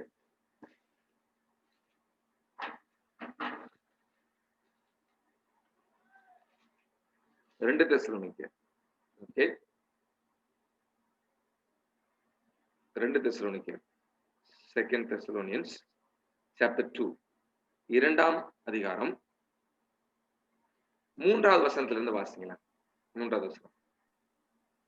எவ்விதத்தினாலும் ஒருவனும் உங்களை மோசம் போக்காதபடிக்கு எச்சரிக்கையாயிருங்கள். ஏனெனில் விசுவாச துரோகம் முந்தி நேரிட்டு கேட்டின் மகனாகிய பாவ மனுஷன் வெளிப்பட்டால் ஒழிய அந்த நாள் வராது. அவன் எதிர்த்து நிற்கிறவனாயும் தேவன் எனப்படுவது எதுவோ ஆராதிக்கப்படுவது எதுவோ அவை எல்லாவற்றிலும் மேலாக தன்னை உயர்த்துகிறவனாயும் தேவனுடைய ஆலயத்தில் தேவன் போல உட்கார்ந்து தன்னைத்தான் தேவன் என்று காண்பிக்கிறவனாயும் இருப்பான். ஓகே, இங்க ஒரு நபரை குறிச்சு பார்க்கிறோம். இந்த நபர் யாருன்னா பாவ மனுஷன் என்று சொல்லப்படுகிறது, சன் ஆஃப் பெர்டிஷன் என்று சொல்லப்படுகிறது. ஓகே, இந்த பாவ மனுஷன் எதிர்த்து நிற்பான். தேவன் எனப்படுவது எதுவோ ஆராதிக்கப்படுவது எதுவோ அதற்கு மேலாக தன்னை உயர்த்துகிறவனாயும் தேவனுடைய ஆலயத்தில் தேவனை போல உட்கார்ந்து தன்னைத்தான் தேவன் என்று சொல்லுகிறவனாயும் இருப்பான். இதெல்லாம் செஞ்சது யாரு அப்படின்னா பேப்பர்சி தான். இதுல நிறைய பேர் இதை ஐடென்டிஃபை பண்றாங்க. யாரெல்லாம் ஐடென்டிஃபை பண்றாங்க? மார்ட்டின் லூத்தர் ஐடென்டிஃபை பண்றாரு, John has identify, John Wycliffe identify பண்றாரு, ஜான் வெஸ்லி ஐடென்டிஃபை பண்றாரு. எல்லாருமே என்ன சொல்றாங்க அப்படின்னா இந்த டேனியல் 7ல இருக்கக்கூடிய little horn is the பேப்பர்சி, Pappu Rome தான் என்று அடையாளப்படுத்துறாங்க. எல்லா ரிஃபார்மர்ஸும் இந்த சின்ன கொம்பையும் ரெவலேஷன் 13ல இருக்கக்கூடிய பீஸ்டும் ரெவலேஷன் 17ல இருக்கக்கூடிய அந்த ஹார்லட் உமனும் ஜெசபெல், அதாவது ரெவலேஷன் 3ல வரக்கூடிய தயத்திரா சர்ச், அதுல வரக்கூடிய ஜெசபெல் யாருன்னா இந்த பேப்பர்சி தான் என்பதையும் நம்ம சொல்ல வேண்டியதில்லை, ரிஃபார்மர்ஸே சொல்றாங்க. ப்ராட்டஸ்டன்ட் ரிஃபார்மர்ஸ் என்ன செய்யறாங்கன்னா இதை சொல்றாங்க. ஓகே, அதை அதுல இருந்தா நம்ம என்ன செய்யறோம், எடுக்கிறோம். ஓகே, ஸோ நல்லா கவனிச்சுக்கோங்க. இந்த பவர், இந்த அத்தாரிட்டி, இந்த சின்ன கொம்பு வேற யாருக்குமே பொருந்தாது. அது அப்படியே பேப்பர்ஸுக்கு தான் பொருந்தும். ஓகே, ஸோ உன்னதமான விரோதமான வார்த்தைகளை இது என்ன செய்யறது, பேசுச்சு. இன்ஃபேக்ட் இது என்ன பண்ணுச்சு அப்படின்னு சொன்னா, பாவ மன்னிப்பு சீட்டை கொடுத்தது. பாவ மன்னிப்பு சீட்டு கொடுத்துச்சு. எப்படின்னா, நான் ஏற்கனவே சொன்னதுதான், பாவத்தை நான் மன்னிக்கிறதுக்கு எனக்கு அதிகாரம் இருக்கிறது, என்கிட்ட வந்து நீ மன்னிப்பு கேட்டு. இன்னைக்கு வரைக்கும் என்ன செய்யறாங்கன்னா, கன்ஃபெஷன் இருக்குது, அவங்க போவாங்க, கன்ஃபெஷன் பண்ணுவாங்க. எனக்கு தெரியல, பட் நான் ஒரு ஒரு சின்ன காரியம் உங்ககிட்ட நான் கேட்கிறேன். எத்தனை பேர் வந்து பிக் பாஸ் பாக்குறீங்க, பார்த்துருக்கீங்க? பாக்குறீங்கன்னு கேட்கல, பார்த்துருக்கீங்க. எனக்கு தெரியாம தான் நான் கேட்கிறேன். பிக் பாஸ் பத்தி ஒரு ஐடியா உங்களுக்கு எத்தனை பேருக்கு இருக்குது?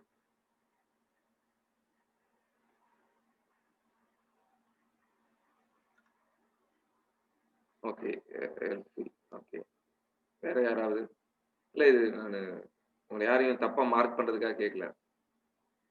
இல்ல, நானும் பிக் பாஸ் நேற்றுக்கு பார்த்தேன். பிக் பாஸ்னா பிக் பாஸ் ஃபுல்லா பார்க்கல. பிக் பாஸ்ல ஒரு ஒரு சின்ன ஒரு விஷயத்த நான் பார்த்துட்டு தான் நான் கேட்கிறேன். அதுக்காக கேட்கிறேன். எனக்கு தெரியல, அது அந்த வேர்டு வந்து எனக்கு பயங்கரமா பட்டுச்சு. ஓகே, நீங்க எனக்கு தெரிஞ்சவங்க எனக்கு சொல்லிக் கொடுங்க, எனக்கு சொல்லிக் கொடுங்க. இந்த பிக் பாஸ்ல வந்து ஒரு வீடா? முன்னாடி பாத்துருக்கோம். ஓகே, முன்னாடி பார்த்துருப்பீங்க. நான் எப்பயும் பார்த்தது கிடையாது. பிக் பாஸ் நான் பார்த்தது இல்லை. நேற்றுக்கு தான் என்ன பண்ணேன்னு சொன்னா, என்னுடைய ஃபேஸ்புக்ல அதை நான் பார்த்தேன். அதுல ஒரு வேர்டு வந்து எனக்கு கொஞ்சம் நெருடலா இருந்துச்சு. ஓகே, நான் பிக் பாஸை நான் பார்த்ததே கிடையாது. ஓகே, அதுல அந்த வேர்டுக்கு என்ன மீனிங் எனக்கு தெரியல. அதை நீங்க எனக்கு கொஞ்சம் அது என்ன அர்த்தங்கிறத சொன்னீங்கன்னா, ஏன்னா எனக்கு அதுல இருந்து நேத்துல இருந்து அது ரொம்ப ஒரு போராட்டமா இருந்துச்சு. அந்த வீடு ஒரு பெரிய வீடு இருக்குது. அந்த வீட்டுல நிறைய ரூம்ஸ் இருக்குது. பெட்ரூம் இருக்குது, ஹால் இருக்குது, ஓகே, டைனிங் ரூம் இருக்குது. இப்படி ஒவ்வொரு ரூமா காட்டிக்கிட்டே வர்றாரு அந்த பாஸ். ஓகே, அந்த பிக் பாஸ் காட்டிக்கிட்டே வர்றாரு. ஒரு ரூம் கன்ஃபெஷன் ரூம்னு இருந்துச்சு. அது என்னன்னு எனக்கு தெரியல. உங்களுக்கு அதை பத்தி ஏதாவது தெரியுமா? கன்ஃபெஷன் ரூம்னா என்ன? ஏன்னா அந்த கேமுக்கும் ஏதாவது தொடர்பு இருக்குதான், நான் கொஞ்சம் தெரிஞ்சுக்கிறதுக்கு தான் நான் கேட்கிறேன். கன்ஃபெஷன் ரூம்ல என்ன பண்ணுவாங்க? அந்த பிக் பாஸ் அந்த ப்ரோக்ராம்ல கன்ஃபெஷன் ரூம் எதுக்கு? பிக் பாஸ் ஏதாவது பேசுறதா இருந்தா அங்க இருக்க கண்டென்ஷன் கூப்பிட்டு அங்க வச்சு பேசு. ஓகே, அது நீங்க பண்ண தப்பு என்ன என்ன அப்படிங்கிறதா அவரு ஆலோசனை கொடுப்பாரா? ஆலோசனையும் கொடுப்பாங்க. பட் அந்த அந்த நிகழ்ச்சி வந்து போறதுக்காக வேண்டிய ஐடியாவும் கொடுப்பாங்க. Okay, okay, confession room. எனக்கு அது வந்து பயங்கரமா யோசனையா இருந்துச்சு. என்னடா அது கன்ஃபெஷன் ரூம்னு ஒண்ணு வந்திருக்குது, இது நம்ம பிப்ளிக்கல் டேர்ம் ஆச்சே. ஓகே, யோசிச்சு பார்க்க முடியுதுங்களா? சோ இது கன்ஃபெஷன் ரூம். இங்க பிக் பாஸ் யாருன்னு நீங்க புரிஞ்சுக்கோங்க. கன்ஃபெஷன் ரூம்ல பிக் பாஸ் கிட்ட பேசக்கூடிய இந்த பிக் பாஸ் யாருன்றதை புரிஞ்சுக்கோங்க. ஓகே, அன்னைக்கும் கன்ஃபெஷன் ரூம், இன்னைக்கும் கன்ஃபெஷன் ரூம் இருக்குது. பிக் பாஸ்ல இல்ல, இன்னொரு பிக் பாஸ் இருக்குது பாருங்க, அதுலயும் கன்ஃபெஷன் ரூம் இருக்குது. ஓகே, இது எல்லாமே அவங்க கொண்டு வந்து they wanted to become God. அவங்க காடா மாறுறதுக்கு விரும்பினாங்க. சரிங்களா? தீர்வே அவங்க கிட்ட தான் இருக்குது என்பதை உறுதிப்படுத்துறாங்க. ஓகே, நல்லா ஞாபகம் வச்சுக்குவாங்க. சோ இதை குறித்து நான் திரும்பவும் படிக்கணும். இந்த கன்ஃபெஷன் ரூமுடைய தாற்பயம் என்ன அப்படிங்கிறத, ஏன் இது இங்க வந்திருக்குது அப்படின்னு சொல்லிட்டு. ஆமா, சின்ன பிள்ளைங்க இல்லை, யாருமே பார்க்க கூடாதுதான். ஓகே, அவாய்ட் பண்ணிக்கலாம், நல்லது. ஓகே, சரி. இப்போ இதுக்கு இந்த வல்லமை இருக்கிறது, அதிகாரம் இருக்கிறதுன்னு அது சொல்லிச்சு. ஓகே, உன்னதமான விரோதமான வார்த்தைகள் அது பேசி நிறைய சொல்லலாம். அதை பத்தி உன்னதமான பரிசுத்தவான்களை ஒடுக்கிற்று. It persecuted all the saints of God. தேவனுடைய பரிசுத்தங்களை ஒடுக்கிட்டு, நம்ம ஏற்கனவே அதை படிச்சிட்டோம். எப்படி அது ஒடுக்குச்சு அப்படிங்கிறத நம்ம படிச்சோம் நான் நினைக்கிறேன். எங்கன்னா டாக்டரல் கிளாஸ்ல நம்ம படிச்சோம். அநேகரை அதை கொலை செய்தது. யாரெல்லாம் கர்த்தருடைய வார்த்தைகளுக்கு செவி கொடுக்கிறாங்களோ அவங்களெல்லாம் அது கொலை செய்தது. அதுல கொஞ்சம் பேர் தப்பிச்சாங்க. ஆல்பிஜென்சஸ், வால்ஜென்சஸ், பொஹிமியெல்லாம் இருக்கிறவங்க, வால்டன்சஸ் பொஹிமியாவுக்கு போனாங்க. கப்போடேஷியா, டர்க்கியில் இருக்கக்கூடிய கப்போடேஷியா, இந்த மாதிரி இடங்கள் எல்லாம் கர்த்தருடைய பிள்ளைகள் ஒளிஞ்சு ஒளிஞ்சு வாழ்ந்தாங்க. ஸோ இது ஒரு பெரிய ஒரு காலமாக அது என்ன செய்ததுன்னா இருந்துச்சு. பர்சிக்யூஷன் அதிகமாக நடந்தது. Millions of people were killed. உன்னதமானவர்களுடைய பரிசுத்தவான்களை என்ன செய்தன ஒடுக்கிட்டு.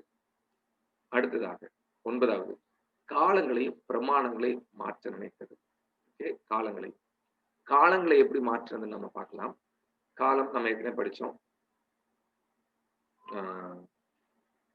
ஞாபகத்துக்கு படிச்ச மாதிரியே தெரியுது. ஒரு எல்லா இடத்துலயும் சொல்றதுனால எனக்கு தெரியுதான்னு தெரியல.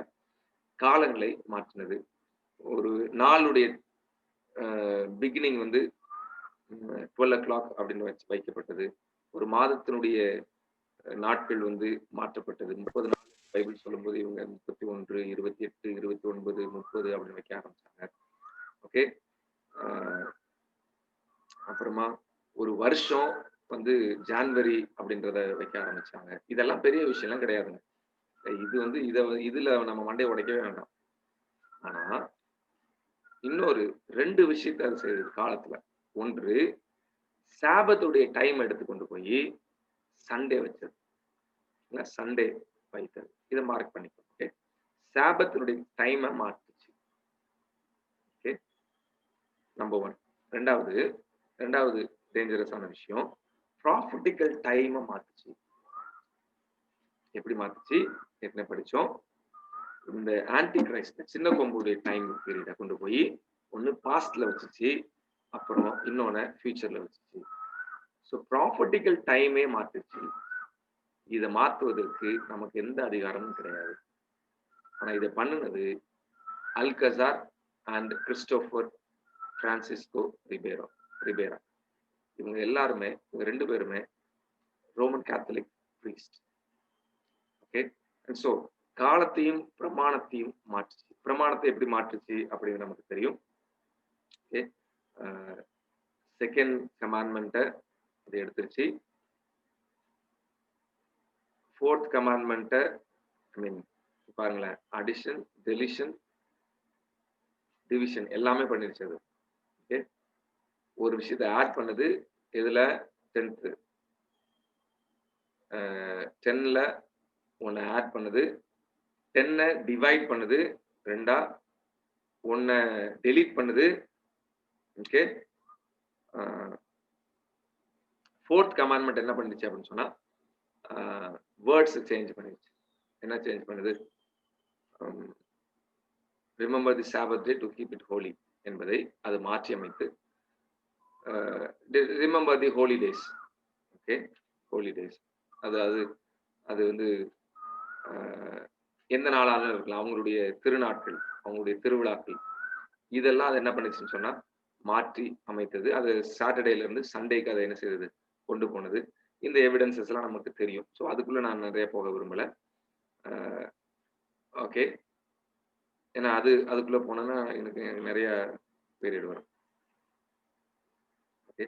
10வது மாற்றுச்சு, அதாவது டிவைட் பண்ணிச்சு, 2 உடைச்சு ஆல்மோஸ்ட் என்ன சொல்லிடுச்சுன்னா ஆல் டுகெதர் 10 அப்படிங்கிற ஒரு டிசைனுக்குள்ள அது கொண்டு வந்துருச்சு. ஆனா பிரமாணங்களை அது மாற்ற நினைப்பான். அதனால மாற்ற முடியாது, மாற்ற நினைப்பான். ஏன்னா காட்ஸ் கமாண்ட்மெண்ட்ஸ் அது என்னைக்குமே மாற்றப்பட முடியாததுதான். ஆனா மாற்றுவதற்கான எல்லா முயற்சியும் செய்தான். அதுவே ஒப்புக்கொள்ளுகிறது, ஆமா நாங்க தான் மாற்றணும் அப்படிங்கிறத சொல்லுது. ஸோ 9வது காலத்தையும் பிரமாணத்தையும் மாற்ற நினைத்தான்.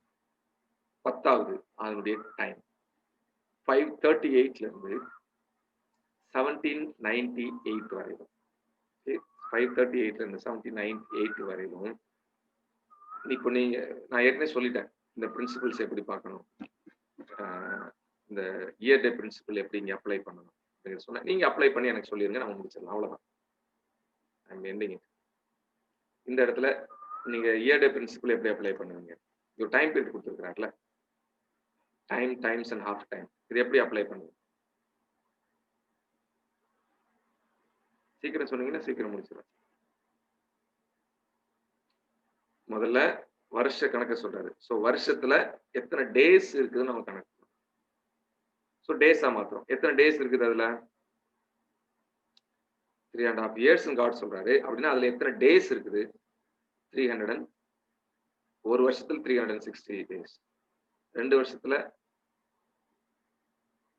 720 டேஸ், ஹாஃப் இயர்ல 180 டேஸ். ஓகே, எல்லாத்தையும் கூட்டுங்க. 1260 டேஸ். 1260 இயர்ஸ் தான் நம்ம என்ன செய்யறோம், அதை கன்வெர்ட் பண்றோம். அப்படி பார்க்கும்பொழுது இந்த பேப்பர்ஸினுடைய டைம் பீரியட் காட் சொல்லிட்டாரு, அது 1260 இயர்ஸ். அது என்ன செய்யும்? தன்னுடைய பணிகள் எல்லாம் அது செய்யும். ஸோ அது எங்க ஸ்டார்ட் ஆகுது? 538 ஸ்டார்ட் ஆகுது. எக்ஸாக்டா எங்க முடியுதுன்னு சொன்னா 1798 அது முடியுது. இந்த டைம்ல தான் பயஸ் 6 அப்படிங்கிற போப்பை நெப்போலியன் என்ன செய்யறாருன்னா சிறைபிடிக்கிறார். So that was the end of the papacy. Okay, அதனுடைய ஒரு முடிவு அதுதான். அதுக்கப்புறம் பாருங்க, ஒரு 2 centuries பேப்பர்சி இருக்கிற இடமே தெரியாது. அதை யாருமே கண்டுக்கல. அதோட ஹைட்ல அது இல்லவே இல்லை. ஆனா இப்ப பாருங்க, அது ரொம்ப பெரிய ஹைட்ல இருக்குது. ஓகே, ரொம்ப பெரிய, அதுவும் ஒரு ப்ராபஸி. இட் வில் ஃபால் அப்படிங்கிறது prophecy. Again it will rise அப்படிங்கிறது ஒரு ப்ராபஸி. ஓகே, ஸோ பட் நம்ம 7th chapterல அதை பத்தி இல்லை. அதனுடைய திரும்பவும் அது எழும்பக்கூடிய விஷயத்தை குறித்து 7th chapter சொல்லலை. ஆனா என்ன சொல்லுது அப்படின்னு சொன்னா, இங்க வந்து இது விழும், இதனுடைய ஆட்சி காலம் எவ்வளவு அப்படிங்கிறத குறித்து நமக்கு சொல்லுது. ஸோ இந்த சின்ன கொம்பு அப்படியே ஆப்டா யாருக்கு பொருந்தும் அப்படின்னு சொன்னா, இது பேப்பர்ஸுக்கு தான் பொருந்தும். இந்த டைம் பீரியடுக்குள்ள அது என்ன செய்யுது, வந்து நிக்குது அப்படின்னு நம்ம என்ன செய்ய முடியுது, பார்க்க முடியுது. ஆகவே இந்த விஷயங்களை நம்ம மனதில் வைத்துக் கொள்வோம். இதுல இருந்து நம்ம தெரிஞ்சுக்கிற பாடம் உங்களுக்கு ஒரு சின்னைக்கு ஒரு அசைன்மெண்ட் நான் கொடுக்குறேன். 7th chapterல நீங்க படித்து கொண்ட ஸ்பிரிச்சுவல் லெசன்ஸ் என்ன?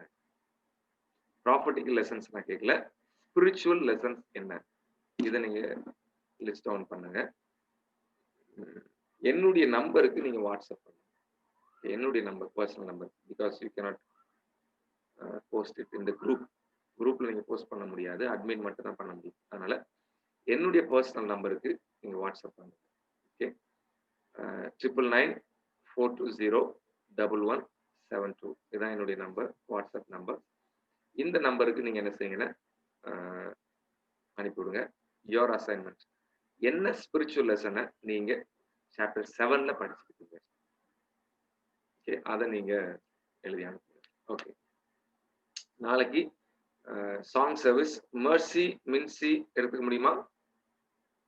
நாளைக்கு சாங் சர்வீஸ் மர்சி அண்ட் மின்சி.